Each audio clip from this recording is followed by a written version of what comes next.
दोस्तों, हम हर दिन बड़ी मेहनत से आपके लिए एक दिल दहला देने वाली हॉरर स्टोरी बनाते हैं। तो अगर आप हमारी यानी इंडियन राइटर चैनल की कहानियाँ एंजॉय कर रहे हैं, तो हमारे चैनल को सब्सक्राइब कीजिए और हमारी लेटेस्ट वीडियोस की नोटिफिकेशन के लिए बेल आइकॉन दबाना मत भूलना। तो दोस्तों, प्रयागराज के सूर्यलोक इंटरनेशनल स्कूल में बच्चों की वार्षिक ट्रिप की घोषणा ने पूरे स्कूल में हलचल मचा दी थी। इस साल की ट्रिप का गंतव्य था प्रयागराज के ऐतिहासिक और धार्मिक स्थल। 25 बच्चों का समूह, 2 शिक्षक और स्कूल का अनुभवी ड्राइवर रघु इस यात्रा का हिस्सा बनने वाले थे। सर्दियों की एक खुशनुमा सुबह, जब सूरज धीरे धीरे पूरब के आकाश में दस्तक दे रहा था, बच्चे अपने अपने बैग और सपनों को लेकर स्कूल के बस स्टॉप पर इकट्ठा हुए। मस्ती और खिलखिलाहट से माहौल जीवंत था। बस का माहौल बच्चों की बातों और गानों से गुलजार था। मिस्टर शर्मा, जो हमेशा मजाकिया मूड में रहते थे, बच्चों की मस्ती का हिस्सा बने हुए थे। मिस प्रियंका अपने स्वभाव के अनुसार अनुशासन बनाए रखने की कोशिश कर रही थी, लेकिन ट्रिप की मस्ती में बच्चों को रोकना उनके बस की बात नहीं थी। बस ने जैसे ही हाईवे पर रफ्तार पकड़ी, बाहर का दृश्य बदलने लगा। घने खेत और छोटे छोटे गांव पीछे छूटने लगे। रास्ते में पहला पड़ाव था एक छोटा सा ढाबा, जो एक पुराने और घने जंगल के पास स्थित था। बच्चों ने चाय और नाश्ता किया और ढाबे के पास लगे झूले पर खेलते हुए समय बिताया। ढाबे के पीछे फैला जंगल अपने आप में अजीब सा लग रहा था। उसकी घनी छाया और ठंडी हवा कुछ अलग ही एहसास दे रही थी। स्थानीय लोग इसे भैरव वन कहते थे। ढाबे के मालिक ने हंसते हुए कहा, जंगल के अंदर ज्यादा दूर मत जाना बच्चे, वहां की कहानियां अजीब हैं। मिस्टर शर्मा ने उसकी बात को हंसी में उड़ा दिया। कहानी कहने वाले तो हर जगह मिलते हैं बच्चों, इससे डरने की जरूरत नहीं है। लेकिन मिस प्रियंका ने महसूस किया कि ढाबे के मालिक के चेहरे पर हल्की चिंता थी। ढाबे से निकलने के बाद रास्ता सुनसान होने लगा। खेतों की जगह अब घने पेड़ और दूर दूर तक फैला सन्नाटा था। बच्चों की मस्ती के बीच मिस्टर शर्मा और ड्राइवर रघु के बीच बातचीत चल रही थी। रघु भाई, यह रास्ता हमेशा इतना खाली रहता है? नहीं सर, आमतौर पर इस समय ट्रकों की आवाजाही रहती है, लेकिन पिछले कुछ दिनों से पता नहीं क्यों यह इलाका सुना सुना सा लगता है, रघु ने धीमी आवाज में कहा। अचानक ठंडी हवा का झोंका बस के अंदर तक आ गया। बच्चों ने इसे मजाक में लिया, लेकिन मिस प्रियंका को कुछ अजीब महसूस हुआ। ढाबे से निकलने के बाद बस घने जंगल के रास्ते से गुजर रही थी। सड़क संकरी और दोनों तरफ ऊंचे ऊंचे पेड़ थे, जिनकी शाखाएं आपस में मिलकर एक छत जैसा आकार बना रही थीं। सूरज की रोशनी भी इस जंगल में मुश्किल से पहुंच पा रही थी। बस के अंदर बच्चों का शोर शराबा जारी था, लेकिन जंगल की घनी चुप्पी और ठंडी हवा ने शिक्षकों और ड्राइवर को थोड़ा असहज कर दिया था। रघु ने बस चलाते हुए धीरे से मिस्टर शर्मा से कहा, सर, इस रास्ते से हम कम ही जाते हैं। ये इलाका थोड़ा थोड़ा क्या? मिस्टर शर्मा ने मजाकिया लहजे में पूछा। थोड़ा अनजान और डरावना है। यहाँ आसपास के लोग कहते हैं कि इस जंगल में अजीब चीजें होती हैं। रात के वक्त तो लोग इस रास्ते से गुजरने से बचते हैं। मिस्टर शर्मा हंस पड़े। अरे रघु भाई, ये सब गांव वालों की बनाई कहानियां हैं, हमें इनसे डरने की जरूरत नहीं है। बस चलाओ और बच्चों को उनके गंतव्य तक पहुंचाओ। रघु ने कोई जवाब नहीं दिया, लेकिन उसने बस की गति थोड़ी बढ़ा दी। जंगल का रास्ता करीब आधे घंटे तक चलता रहा। बाहर का माहौल अजीब सा हो गया था। अचानक हवा तेज हो गई और बस के खिड़की के शीशे जोर जोर से हिलने लगे। बच्चे तो अपनी मस्ती में मशगूल थे, लेकिन मिस प्रियंका ने महसूस किया कि बाहर कुछ गड़बड़ है। उन्होंने खिड़की से बाहर झांक कर देखा तो पेड़ों की शाखाएं एक अजीब तरीके से हिल रही थीं। ऐसा लग रहा था जैसे किसी ने उन्हें पकड़कर झकझोर दिया हो। यह हवा इतनी तेज कैसे हो गई? उन्होंने खुद से बुदबुदाया। अचानक बस का इंजन जोर से गरजा और गाड़ी रुक गई। क्या हुआ? मिस्टर शर्मा ने रघु से पूछा। पता नहीं सर, इंजन ने अचानक काम करना बंद कर दिया। मैं देखता हूं। रघु बस से नीचे उतरा। बस के रुकते ही बच्चों में हलचल मच गई। कुछ ने खिड़कियों से बाहर झांकना शुरू कर दिया। एक बच्चा, राहुल, बोला, मैम, ये जगह कितनी डरावनी है, जैसे कोई हमें देख रहा हो। चुप रहो राहुल, सब शांत बैठो, मिस प्रियंका ने डांटते हुए कहा। इसी बीच रघु ने बस के इंजन का बोनट खोलकर उसकी जांच शुरू की, लेकिन उसके चेहरे पर परेशानी के भाव थे। सर, कुछ समझ नहीं आ रहा, इंजन में तो कोई दिक्कत नहीं है, लेकिन ये स्टार्ट क्यों नहीं हो रही। जैसे ही रघु बस के अंदर लौटने लगा, जंगल के भीतर से एक अजीब सी आवाज सुनाई दी। यह किसी महिला के रोने की आवाज लग रही थी। आवाज इतनी धीमी थी कि पहले किसी ने ध्यान नहीं दिया, लेकिन धीरे धीरे वह तेज होती गई। ये आवाज कहां से आ रही है? मिस प्रियंका ने घबराते हुए पूछा। शायद किसी गांव की तरफ से, मिस्टर शर्मा ने कहा, लेकिन उनकी आवाज में भी झिझक साफ झलक रही थी। रघु ने जल्दी से बस का दरवाजा बंद कर दिया। सर, हमें यहां ज्यादा देर रुकना नहीं चाहिए, ये जगह सही नहीं लग रही। मैं कोशिश करता हूं इंजन फिर से चालू करने की। जैसे ही रघु ने फिर से इंजन चालू करने की कोशिश की, बस के अंदर की लाइट अचानक झपकने लगी। बच्चों ने घबराकर चिल्लाना शुरू कर दिया। सर, ये क्या हो रहा है? एक बच्चे ने पूछा। मिस्टर शर्मा ने बच्चों को शांत करने की कोशिश की, लेकिन उनकी खुद की घबराहट साफ झलक रही थी। तभी बस के पीछे की खिड़की पर किसी के दस्तक देने की आवाज आई। मिस प्रियंका ने खिड़की की ओर देखा, लेकिन वहां कुछ भी नहीं था। ये मेरी नजरों का धोखा है, या सच में किसी ने खिड़की पर दस्तक दी? उन्होंने मन ही मन सोचा। रघु ने जैसे तैसे बस को स्टार्ट किया और गाड़ी आगे बढ़ाई, लेकिन रास्ता और डरावना हो गया था। पेड़ों की शाखाएं बस को छू रही थीं और हर कुछ मिनट में एक अजीब सी सरसराहट सुनाई देती थी। हम जल्द ही जंगल के बाहर निकल जाएंगे, रघु ने आश्वासन दिया, लेकिन उसकी आंखों में डर साफ दिख रहा था। जैसे ही बस जंगल से बाहर निकलने वाली थी, एक सुनसान सड़क पर एक पुराना टूटा हुआ बोर्ड दिखा, जिस पर लिखा था, आगे बढ़ने वाले सावधान रहें। रघु ने बोर्ड देखकर बस की रफ्तार धीमी कर दी, लेकिन बच्चों और शिक्षकों को नहीं पता था कि असली डर इस बोर्ड के आगे उनका इंतजार कर रहा था। बस ने उस पुराने और टूटे हुए बोर्ड को पार कर लिया था। रघु ने बस की रफ्तार धीमी कर दी थी, क्योंकि सड़क बेहद खराब और सुनसान हो गई थी। बोर्ड पर लिखी चेतावनी, आगे बढ़ने वाले सावधान रहें, ने मिस्टर शर्मा और मिस प्रियंका दोनों को थोड़ा बेचैन कर दिया था। बस के अंदर सन्नाटा पसर गया था। बच्चे, जो अब तक शोरगुल कर रहे थे, अचानक चुप हो गए थे। बाहर के माहौल ने उन्हें भी डरा दिया था। पेड़ों की शाखाएं अब और भी ज्यादा बस से टकरा रही थीं, जैसे कोई उन्हें रोकने की कोशिश कर रहा हो। सर, यह रास्ता ठीक नहीं लग रहा, रघु ने घबराई हुई आवाज में कहा। और कोई रास्ता नहीं है? मिस्टर शर्मा ने पूछा। नहीं सर, यह जंगल का इकलौता रास्ता है, लेकिन इस रास्ते पर बहुत कम लोग आते हैं। तभी बस के अंदर अचानक एक ठंडी हवा का झोंका आया, जबकि खिड़कियां और दरवाजे बंद थे।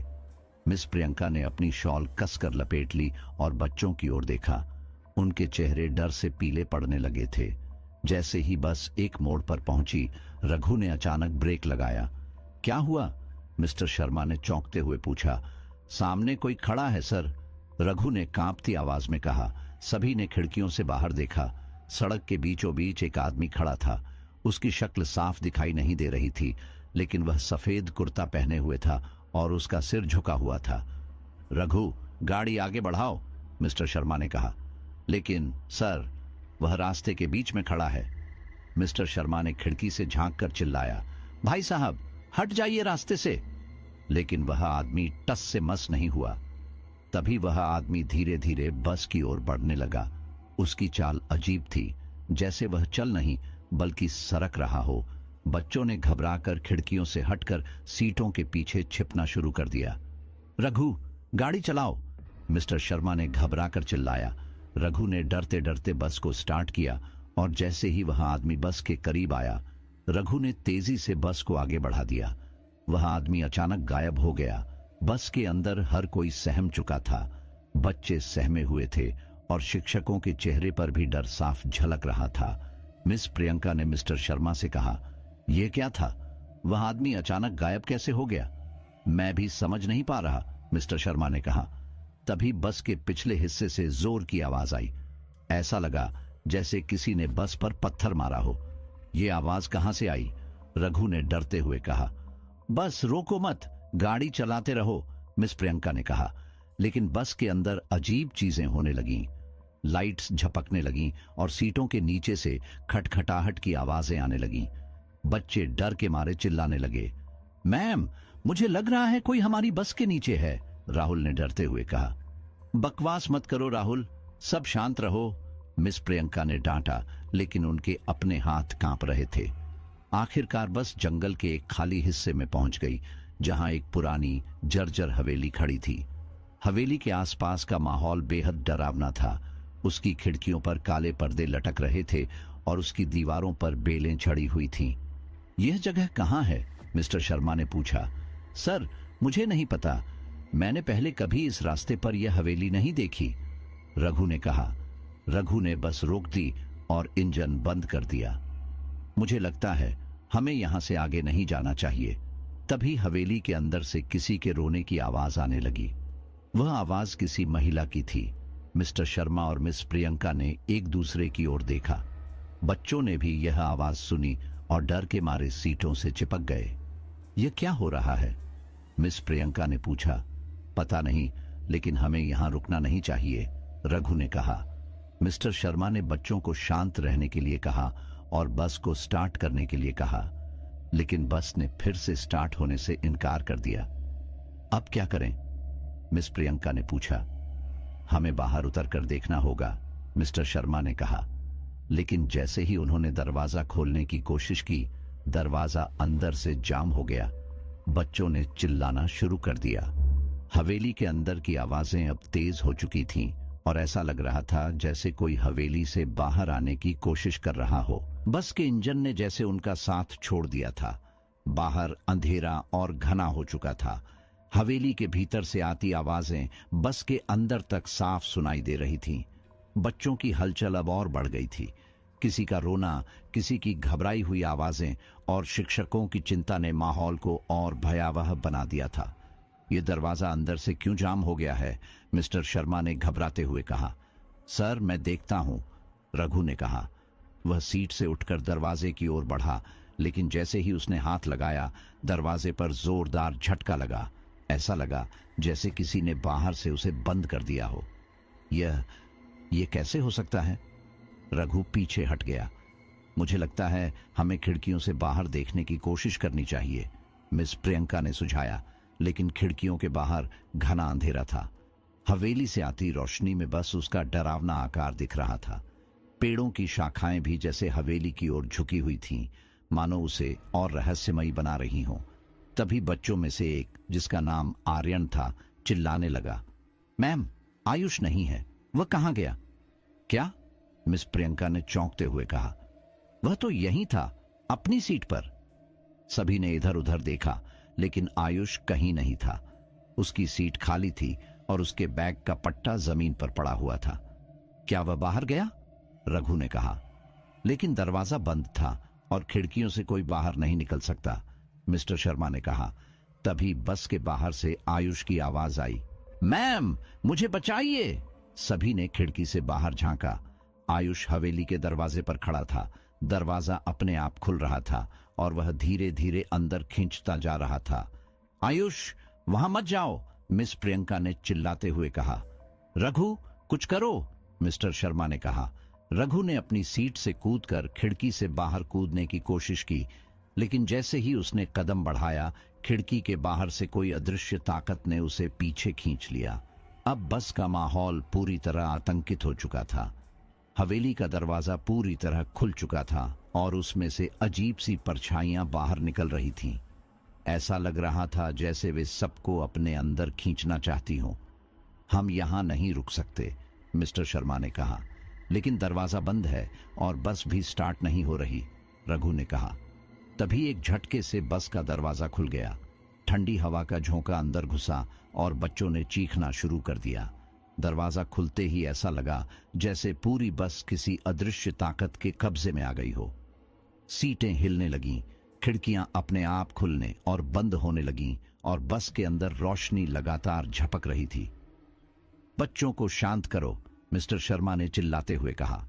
यहां कुछ ठीक नहीं है, हमें जल्दी से बाहर निकलना होगा। मिस्टर शर्मा और रघु ने मिलकर सभी बच्चों को एक कतार में खड़ा किया। सब लोग साथ रहो, कोई भी अकेला मत जाओ। बाहर निकलते ही उन्होंने देखा कि हवेली के दरवाजे पर आयुष अब भी खड़ा था, लेकिन उसका चेहरा बदल चुका था। उसकी आंखें पूरी तरह सफेद थीं और वह बिना कुछ बोले सीधे हवेली के अंदर चला गया। हमें उसे बचाना होगा, मिस प्रियंका ने कहा। लेकिन हम कैसे? रघु ने घबराते हुए कहा। अगर हम उसे छोड़ देंगे तो वह मर जाएगा। हमें अंदर जाना होगा, मिस्टर शर्मा ने कहा। जैसे ही वे हवेली के अंदर पहुंचे, माहौल और डरावना हो गया। अंदर की दीवारें पूरी तरह से टूटी फूटी थीं और फर्श पर धूल और जाले फैले हुए थे। लेकिन सबसे अजीब बात यह थी कि हवेली के अंदर से बच्चों के रोने और हंसने की आवाजें आ रही थीं। कोई और भी है? रघु ने कहा। शांत रहो, हमें आयुष को ढूंढना है, मिस्टर शर्मा ने कहा। उन्होंने देखा कि आयुष सीढ़ियों के ऊपर खड़ा था। उसकी ओर देखते हुए मिस प्रियंका ने कहा, आयुष नीचे आओ। लेकिन आयुष ने कोई जवाब नहीं दिया। वह सीढ़ियों से ऊपर चला गया और गायब हो गया। जैसे ही वे ऊपर की ओर बढ़े, उन्होंने देखा कि दीवारों पर पुराने चित्र लगे हुए थे। उन चित्रों में बच्चों को किसी अनजान शक्ति के साथ दिखाया गया था, जो उन्हें अपने अंदर समा रही थी। यह जगह बच्चों के लिए नहीं है, रघु ने कहा। यह सिर्फ बच्चों के लिए ही नहीं, हम सब के लिए खतरनाक है, मिस्टर शर्मा ने कहा। तभी एक दरवाजा जोर से खुला और सभी का ध्यान उसकी ओर गया। दरवाजे के अंदर अंधेरा था, लेकिन उसमें से एक महिला की परछाई बाहर निकली। उसके कदमों की आवाज उनके दिल की धड़कनों से तेज सुनाई दे रही थी। तुम लोग यहां क्यों आए हो? एक डरावनी आवाज गूंजी। हम अपने बच्चे को ढूंढने आए हैं, मिस्टर शर्मा ने कांपती आवाज में कहा। जो यहां आता है वह वापस नहीं जाता, वह आवाज फिर गूंजी। हवेली के दरवाजे से निकलने वाली उस ठंडी आवाज ने पूरी टीम के रोंगटे खड़े कर दिए। महिला की परछाई धीरे धीरे उनके करीब आ रही थी। हर कदम के साथ हवा और भारी हो रही थी, जैसे यह उन्हें बांध रही हो। तुम सब वापस चले जाओ, वह आवाज फिर गूंजी। इस जगह का सच तुम्हारे साथ खत्म हो जाएगा। मिस्टर शर्मा ने एक गहरी सांस ली। नहीं, हम यहां अपने बच्चे को ढूंढने आए हैं और जब तक हम उसे वापस नहीं पाते, हम यहां से नहीं जाएंगे। उनकी आवाज कांप रही थी, लेकिन उनके इरादे मजबूत थे। सब चुप रहो, रघु ने कहा। अगर यह महिला सच में एक आत्मा है तो हमें किसी भी कीमत पर बच्चों को बचाना होगा। लेकिन महिला ने उनकी बात को नजरअंदाज करते हुए अपनी परछाई को और फैलाना शुरू कर दिया। उसकी छाया अब दीवारों और फर्श पर भी फैल गई थी। बच्चे डर के मारे मिस प्रियंका और अन्य शिक्षकों से चिपक गए। तभी उन्होंने ऊपर की मंजिल से आयुष की चीख सुनी। मैम, सर, मुझे बचाइए, वह ऊपर है, मिस प्रियंका ने लगभग चीखते हुए कहा। चलो, मिस्टर शर्मा ने नेतृत्व करते हुए सीढ़ियों की ओर कदम बढ़ाए। लेकिन जैसे ही उन्होंने सीढ़ियों पर कदम रखा, पूरी हवेली हिलने लगी। सीढ़ियां अचानक बढ़ने लगीं और वे अब पहले से कहीं ज्यादा लंबी और खतरनाक लगने लगीं। ऐसा लग रहा था कि हर कदम उन्हें किसी अनजान गहराई में ले जा रहा हो। यह क्या हो रहा है? रघु ने कहा। पीछे मत हटो, अगर हमने रुक गए तो हम सब यहीं फंस जाएंगे, मिस्टर शर्मा ने कहा। सीढ़ियों पर चलते हुए उन्होंने दीवारों पर अजीब अजीब चित्र देखे। इन चित्रों में बच्चों को किसी शक्ति द्वारा बंधक बनाया जा रहा था। उनके चेहरे पर डर और पीड़ा साफ दिख रही थी। जब वे ऊपर पहुंचे तो उन्होंने एक बड़ा दरवाजा देखा। दरवाजे के ऊपर एक खून से लिखा हुआ वाक्य था, जो यहां आता है वह फिर कभी वापस नहीं जाता। हमें इसे खोलना होगा, मिस्टर शर्मा ने कहा। सर, यह दरवाजा ये खून से सना हुआ है, रघु ने कांपते हुए कहा। लेकिन आयुष की आवाज के चलते वे ठहरे नहीं। मिस्टर शर्मा ने दरवाजा खोल दिया। कमरे के अंदर उन्होंने जो देखा वह उनकी कल्पना से परे था। कमरे के बीचों बीच एक बड़ा पत्थर का मंच था और उस पर आयुष लेटा हुआ था। उसके चारों ओर अजीब अजीब आकृतियां खड़ी थीं, जो कुछ मंत्र बुदबुदा रही थीं। आयुष, मिस प्रियंका ने चीखते हुए कहा। रुको, एक गूंजती हुई आवाज ने उन्हें रोक दिया। वही महिला अब मंच के पास खड़ी थी, लेकिन इस बार वह और ज्यादा खतरनाक लग रही थी। उसके बाल हवा में उड़ रहे थे और उसकी आंखें पूरी तरह से सफेद हो चुकी थीं। तुम लोग यहाँ क्यों आए? ये जगह तुम्हारे लिए नहीं है, महिला ने गरजते हुए कहा। हमें अपने बच्चे को वापस चाहिए, मिस्टर शर्मा ने कहा। महिला ने ठंडी हंसी के साथ कहा, यह बच्चा अब मेरा है। जैसे यह हवेली बाकी बच्चों की आत्माओं का घर है, वैसे ही अब यह भी यहीं रहेगा। तुम कौन हो? रघु ने हिम्मत जुटाकर पूछा।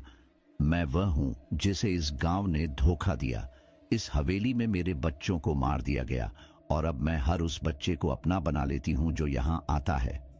महिला का सच सुनकर सभी स्तब्ध रह गए। वह एक प्राचीन आत्मा थी जिसे गांव वालों ने इस हवेली में जलाकर मार दिया था। उसकी आत्मा ने इस जगह को अपने शाप का अड्डा बना लिया था। जैसे ही उन्होंने आयुष को उठाने की कोशिश की, आत्मा ने एक जोरदार चीख मारी। पूरा कमरा हिलने लगा।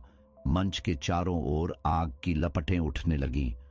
अगर तुम इसे ले जाने की कोशिश करोगे तो तुम सब यहीं मर जाओगे। मिस्टर शर्मा ने हिम्मत नहीं हारी।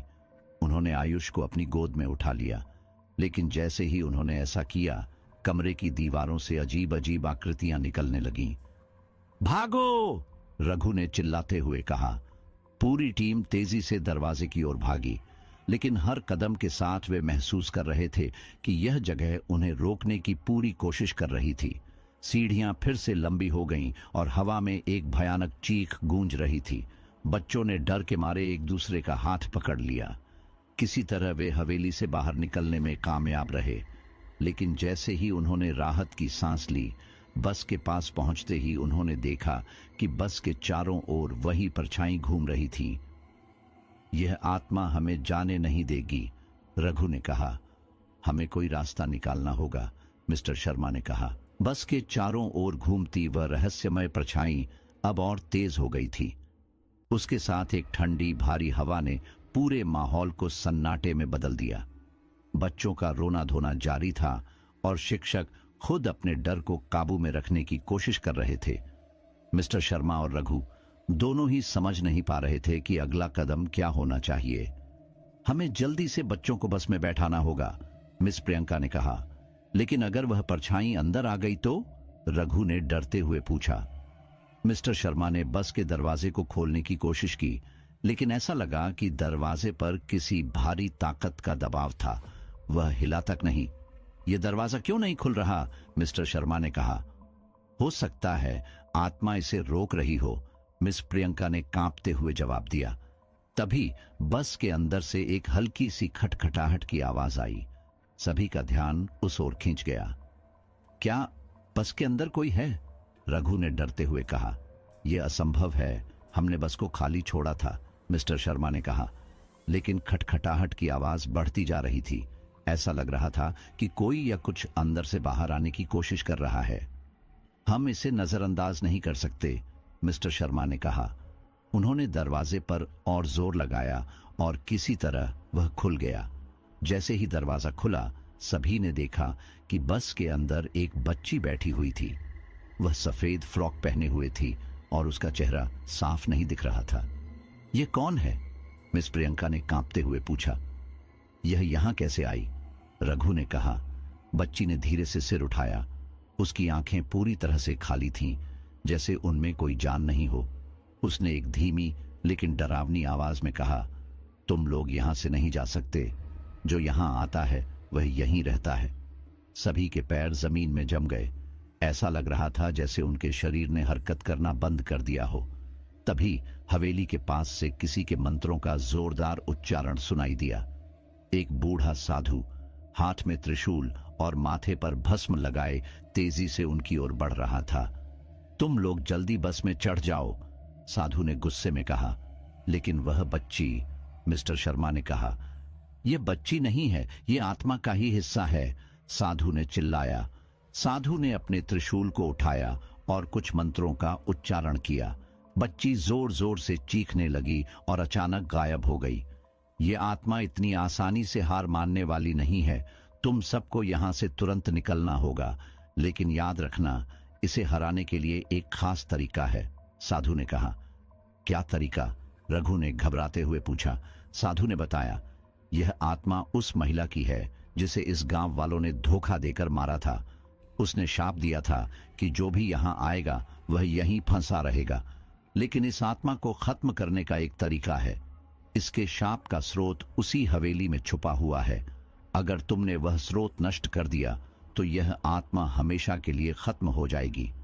लेकिन वह स्रोत क्या है? मिस्टर शर्मा ने पूछा। उसके बच्चों की राख।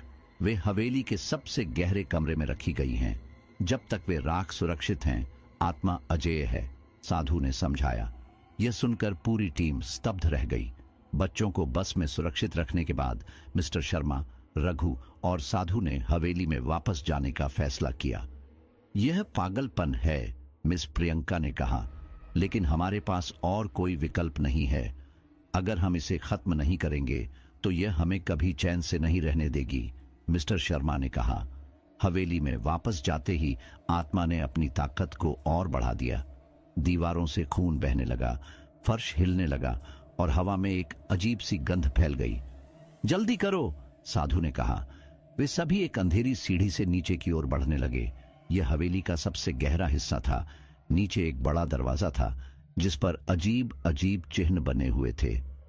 दरवाजा उसके बच्चों की राख की रक्षा करता है, साधु ने कहा। जैसे ही उन्होंने दरवाजा खोला, आत्मा ने पूरे गुस्से के साथ उन पर हमला किया। उसने हवा में उड़ते हुए उन पर हमला करना शुरू कर दिया। मिस्टर शर्मा ने बच्चों की राख तक पहुंचने की कोशिश की, जबकि साधु आत्मा को रोकने के लिए अपने मंत्रों का जाप कर रहे थे। जल्दी करो, इसे ज्यादा देर तक रोका नहीं जा सकता, साधु ने चिल्लाते हुए कहा। मिस्टर शर्मा ने राख को पकड़कर उसे आग में डाल दिया।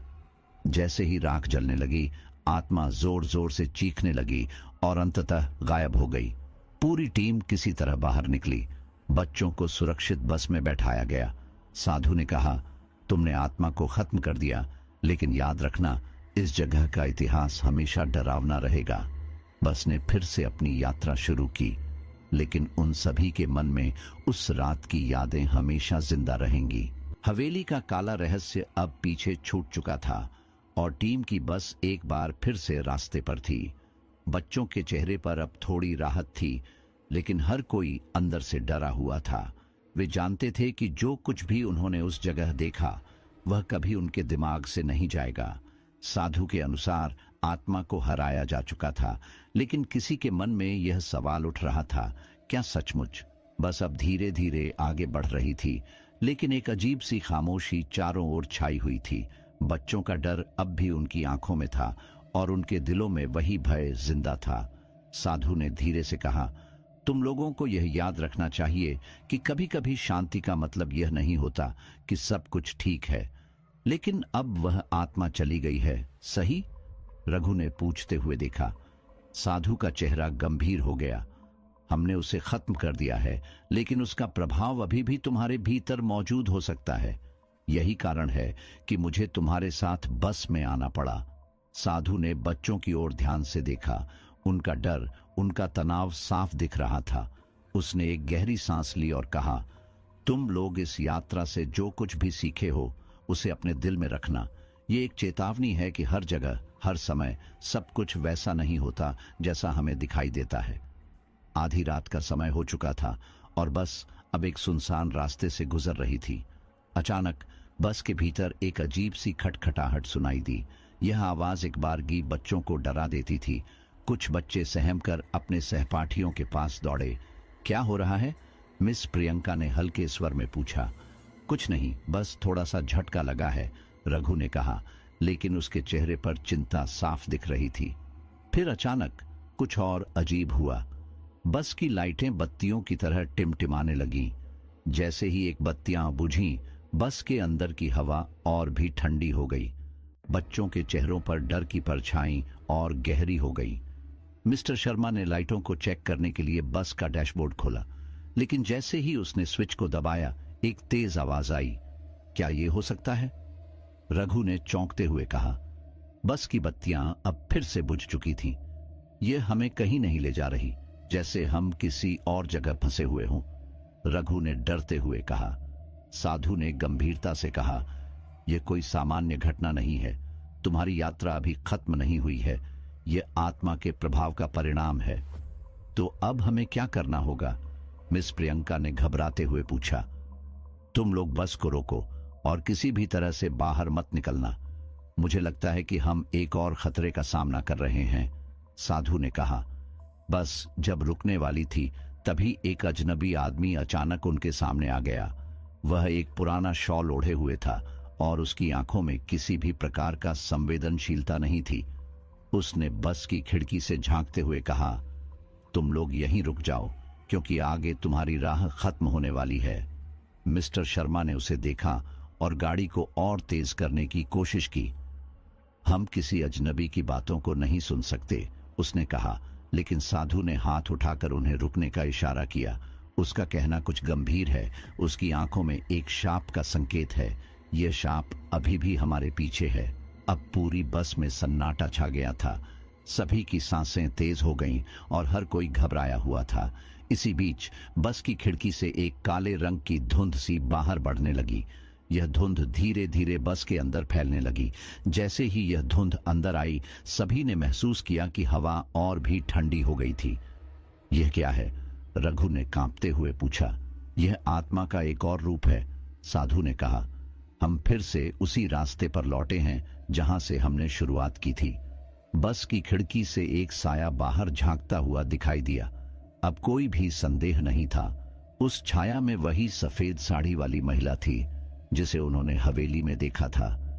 ये तो हो ही नहीं सकता, रघु ने चिल्लाया। अब हमें सिर्फ एक ही रास्ता दिखता है। हमें इसे खत्म करना होगा, साधु ने कहा। बस के अंदर पसरी खामोशी अब सिहरन में बदल चुकी थी। बाहर अंधेरा और घना होता जा रहा था और बस के अंदर सभी यात्रियों की आंखों में डर के बादल साफ दिख रहे थे। साधु के चेहरे पर भी अब चिंता की लकीरें गहरी हो रही थीं। उस सफेद साड़ी वाली आत्मा का फिर से दिखना सभी के लिए एक ऐसा झटका था जिसने उनके आत्मविश्वास को चूर चूर कर दिया था। बस की खिड़की से घुसती धुंध अब धीरे धीरे पूरे अंदर फैलने लगी। यह धुंध सिर्फ ठंडी नहीं थी, बल्कि उसमें एक अजीब सा गाढ़ापन था, जैसे वह किसी की सांसों को रोकने की कोशिश कर रही हो। बच्चों ने अपनी नाक और मुंह ढकने की कोशिश की, लेकिन धुंध ने हर जगह अपनी पकड़ बना ली थी। यह धुंध हमारे दिमाग पर असर डाल रही है, साधु ने कहा। लेकिन यह हमें क्यों निशाना बना रही है? मिस प्रियंका ने हकलाते हुए पूछा। क्योंकि हम अब भी उस आत्मा के प्रभाव से मुक्त नहीं हुए हैं। जो हमने पीछे छोड़ा था वह सिर्फ एक छलावा था। असली खेल अभी बाकी है, साधु ने गंभीरता से जवाब दिया। बस की स्पीड अचानक धीमी हो गई। ड्राइवर मिस्टर शर्मा ने बार बार एक्सीलरेटर दबाने की कोशिश की, लेकिन बस अब रुकने के करीब थी। ये क्या हो रहा है? इंजन तो सही चल रहा है, फिर बस क्यों रुक रही है? ड्राइवर ने घबराते हुए पूछा। यह हमारी यात्रा को रोकने का संकेत है, साधु ने कहा। बस आखिरकार एक सुनसान जगह पर रुक गई। यह स्थान जंगल के बीच था। चारों ओर सिर्फ पेड़ और अंधकार ही दिख रहा था। न कोई रोशनी थी, न ही कोई मदद का संकेत। बस के रुकने के कुछ ही पल बाद जंगल के अंदर से एक अजीब सी आवाज आने लगी। यह आवाज किसी के हंसने की थी, लेकिन उसमें एक डरावनी गूंज थी। यह हंसी धीरे धीरे और पास आती गई। यह क्या है? कौन है? रघु ने घबराते हुए पूछा। साधु ने चुप रहने का इशारा किया। चुप रहो और ध्यान से सुनो। यह हमें डराने के लिए है। आत्मा चाहती है कि हम बस से बाहर आएं, लेकिन आवाजें बढ़ती गईं। बच्चों का डर अब उनके नियंत्रण से बाहर हो रहा था। एक बच्चा रोते हुए खड़ा हो गया। मुझे यहां नहीं रहना है, मुझे बाहर जाना है। नहीं, बाहर मत जाना, साधु ने चीखते हुए कहा। लेकिन बच्चा दरवाजे की ओर दौड़ पड़ा। जैसे ही उसने बस का दरवाजा खोला, एक ठंडी हवा का झोंका अंदर घुसा। उस बच्चे की चीख ने सबका कलेजा दहला दिया। सबने देखा कि बच्चा बाहर गिर पड़ा और बेहोश हो गया, लेकिन उसके शरीर के चारों ओर सफेद धुंध ने उसे जकड़ लिया। उसे बचाओ, मिस प्रियंका चिल्लाई। बाहर जाना मौत को बुलाने जैसा है, साधु ने कहा। साधु ने अपनी थैली से कुछ मंत्रोच्चार करते हुए भस्म निकाली। उसने बस के अंदर चारों ओर भस्म छिड़क दी और कहा, यह भस्म हमें थोड़ी देर के लिए सुरक्षित रख सकती है, लेकिन हमें जल्द ही इसका समाधान निकालना होगा। साधु ने कहा, अब समय है कि तुम सब सच सुनो। यह आत्मा सिर्फ इसलिए हमारा पीछा नहीं कर रही है क्योंकि हम उसकी हवेली से गुजरे थे। यह आत्मा इस बस में मौजूद किसी एक व्यक्ति से जुड़ी हुई है। सभी चौंक गए। क्या मतलब? किससे जुड़ी है? मिस प्रियंका ने पूछा। साधु ने गहरी सांस ली। यह आत्मा बदला चाहती है और इसका बदला उस इंसान से है जिसने इसे धोखा दिया था। कौन है वह? रघु ने घबराते हुए पूछा। यह अभी साफ नहीं है, लेकिन हम इसे जल्द ही जानेंगे, साधु ने कहा। जैसे ही साधु ने बात खत्म की, बस की खिड़कियों पर खून की लकीरें उभरने लगीं। हर खिड़की पर लाल रंग के हाथों के निशान दिखने लगे। बच्चों और शिक्षकों की चीखें गूंज उठी। यह हमें बाहर आने के लिए मजबूर कर रही है, साधु ने कहा। लेकिन हम यहां से बाहर कैसे निकलेंगे? मिस प्रियंका ने पूछा। ये आत्मा कमजोर है, लेकिन इसका प्रभाव हमारी मानसिक स्थिति पर हावी हो रहा है। हमें इसे रोकने के लिए इसकी कमजोरी को ढूंढना होगा। जैसे ही साधु ने अपनी बात खत्म की, एक रहस्यमय पत्र बस की सीट पर गिरा। उस पर खून से लिखा था, तुम्हें बचने का मौका तभी मिलेगा जब तुम सच को स्वीकार करोगे। जो दोषी है उसे आत्मा के हवाले करो। साधु ने पत्र को पढ़ा और कहा, यह इसका आखिरी चेतावनी है। हमें जल्द ही यह पता लगाना होगा कि दोषी कौन है, नहीं तो हम सब मर जाएंगे। बस के अंदर माहौल भयावह था। हर चेहरा सवालों और डर से भरा हुआ था।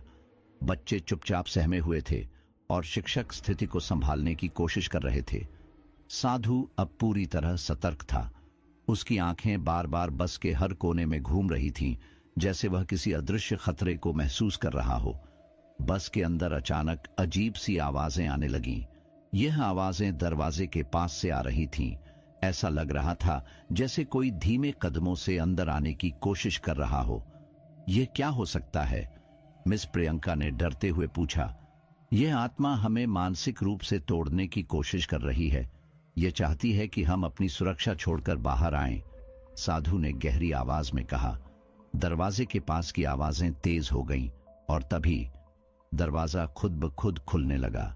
साधु ने तुरंत अपनी माला से कुछ भस्म उठाई और दरवाजे की ओर फेंकी। भस्म के गिरते ही दरवाजा जोर से बंद हो गया। यह भस्म हमें थोड़ी देर के लिए बचा सकती है, लेकिन ज्यादा देर नहीं। हमें सच को उजागर करना ही होगा, साधु ने कहा। साधु ने बस के सभी यात्रियों को घूरते हुए कहा, यह आत्मा हमसे जवाब चाहती है और वह जवाब इस बस में मौजूद किसी व्यक्ति के अतीत में छिपा है। लेकिन कौन और क्यों? मिस प्रियंका ने पूछा। साधु ने गहरी सांस लेते हुए कहा, यह आत्मा सिर्फ बदला लेने के लिए नहीं, बल्कि न्याय के लिए भटक रही है। इसका जीवन धोखे और अत्याचार से खत्म हुआ था। अब यह उसी इंसान की तलाश में है जिसने इसे मौत के घाट उतारा। सभी लोग एक दूसरे को देखने लगे। डर और शक के साए में हर कोई चुप था। ड्राइवर मिस्टर शर्मा अचानक कांपते हुए बोला, साधु जी, मुझे ऐसा लगता है कि यह सब मेरे कारण हो रहा है। साधु ने उसकी ओर घूरते हुए पूछा, क्या तुम कुछ जानते हो? ड्राइवर ने कांपती आवाज में कहा, 5 साल पहले मैंने और मेरे दोस्तों ने प्रयागराज के पास एक पुरानी हवेली में रात बिताई थी। उस रात हमने मस्ती के नाम पर कुछ ऐसा किया जो नहीं करना चाहिए था। हमने एक महिला को उसकी मर्जी के खिलाफ। उसकी आवाज टूटने लगी। सभी के रोंगटे खड़े हो गए। मिस प्रियंका ने गुस्से और डर के मिश्रण में पूछा, क्या तुमने उस महिला की जान ली? ड्राइवर ने सिर झुका लिया और कहा, हमने उसे जिंदा छोड़ दिया था, लेकिन अगले दिन सुना कि वह महिला अपने अपमान से तंग आकर फांसी पर झूल गई। साधु ने गुस्से से कहा, तो वही महिला अब आत्मा बनकर यहां भटक रही है। उसका बदला अधूरा है और वह तुम्हें ही खोज रही है। जैसे ही यह सच सामने आया, बस की खिड़कियां एक झटके में टूटने लगीं। सफेद धुंध ने पूरे बस को घेर लिया। बच्चों और शिक्षकों की चीखों ने माहौल को और खौफनाक बना दिया। यह आत्मा अब अपने खेल को खत्म करना चाहती है, साधु ने चिल्लाते हुए कहा।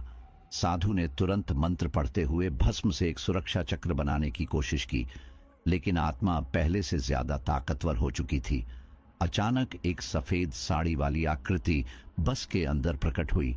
उसकी आंखों में खून जैसा लाल रंग था और उसके चेहरे पर गुस्सा साफ झलक रहा था। आत्मा ने गूंजती हुई आवाज में कहा, मैंने तुम्हें चेतावनी दी थी, लेकिन तुमने मेरे दर्द को नजरअंदाज किया। अब तुम्हें मेरी मौत का एहसास करना होगा। साधु ने उसे रोकने की कोशिश करते हुए कहा, यह सब रोक दो, बदला लेने से तुम्हें शांति नहीं मिलेगी। आत्मा चिल्लाई, मुझे शांति चाहिए, लेकिन पहले उसे मेरी तरह दर्द महसूस करना होगा। ड्राइवर ने अपने साथियों की ओर देखा और कहा, मैं जानता हूं कि अब इसे रोकने का सिर्फ एक ही तरीका है, मुझे इसे सौंप देना होगा। नहीं, मिस प्रियंका ने रोका, हम और कोई जान नहीं जाने देंगे। साधु ने कहा, यह आत्मा न्याय चाहती है, अगर इसे वह नहीं मिला तो हम सभी मारे जाएंगे। ड्राइवर ने बस के अंदर से बाहर कदम रखा। जैसे ही वह आत्मा के सामने पहुंचा, आत्मा की आंखें और भी खौफनाक हो गईं। वह चीखती हुई उसकी ओर झपटी और एक पल में उसे सफेद धुंध में समेट लिया। ड्राइवर के गायब होते ही बस के चारों ओर का माहौल बदलने लगा। धुंध छंट गई, खिड़कियां वापस अपनी जगह पर आ गईं और चारों ओर का अंधेरा धीरे धीरे खत्म होने लगा। साधु ने गहरी सांस लेते हुए कहा, यह खत्म हो चुका है, आत्मा को अब शांति मिल गई है। जैसे ही बस फिर से चलने के लिए तैयार हुई, सीट पर खून से लिखा एक आखिरी संदेश मिला। धोखे का अंत हुआ, लेकिन इंसान का पाप कभी पीछा नहीं छोड़ता। साधु ने उस संदेश को पढ़कर कहा, यह हमें याद दिलाने के लिए है कि कभी भी किसी के साथ अन्याय न करें। हर कर्म का फल मिलता है, चाहे वह इस जन्म में हो या अगले में। बस के अंदर अब सब कुछ शांत था। बच्चे और शिक्षक सहमे हुए थे, लेकिन अब उन्हें समझ आ गया था कि वह अनुभव उनकी जिंदगी का सबसे बड़ा सबक था। साधु ने सबको सुरक्षित पहुंचाने का वादा किया और कहा, यह यात्रा हमेशा के लिए हमारे दिलों में डर और सीख बनकर रहेगी। तो दोस्तों, दिल थाम के बताओ, कैसी लगी आपको ये कहानी? अगर सच में मज़ा आया, डर लगा या दिमाग हिल गया हो, तो इंडियन राइटर चैनल को सब्सक्राइब करना बिल्कुल मत भूलना। और हाँ, इसे अपने दोस्तों के साथ शेयर करो, ताकि डर का मज़ा सबको मिले। मिलते हैं अगली कहानी में। तब तक के लिए सतर्क रहो और सुनते रहो इंडियन राइटर।